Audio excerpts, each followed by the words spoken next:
A woman died from serious injuries after she was knocked to the floor by a fellow hospital patient who had a history of violence, a coroner has concluded. Carol McLaren, 89, died at Ipswich Hospital in January 2022.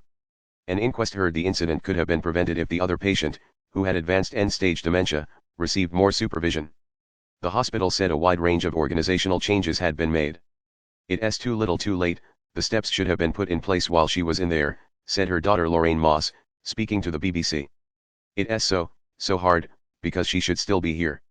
Carol McLaren. Image source supplied. Image caption.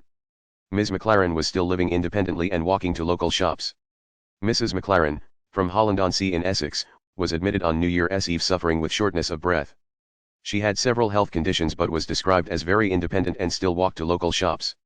Mrs. McLaren was in a toilet cubicle on the day she was due to be discharged when a man forced the door open, knocking her to the floor. The grandmother suffered a fractured wrist, rib, and hip and died 6 days later on January 11. Ipswich Hospital.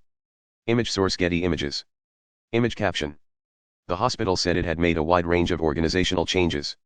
The inquest was told the man, referred to as Mr. X, lacked capacity but that no formal mental health act assessment was completed for him, despite having been an inpatient for nearly 3 months. An adult safeguarding report found had there been increased staff and supervision then the incident could have been prevented. Staff described how security were called out due to his behavior on 5 previous occasions. He was declared fit for discharge on November 29, 2021 but staff were unable to find him a care home that would take him quickly. J. Moss. Image source Jamie Niblock/BBC. Image caption. Grandson J. Moss said there were a catalogue of errors. Lorraine Moss. Image source Jamie Niblock/BBC. Image caption. Lorraine Moss said her mother was the most loving, kind person you could ever wish to meet. Mrs. McLaren's grandson J. Moss said after the inquest that he wanted to campaign for new legislation, to avoid elderly patients being placed in unsuitable mixed wards. He said, "There have been a catalogue of errors made by the hospital that could have prevented this from happening and I will go as far as I need to go to make sure this doesn't happen again."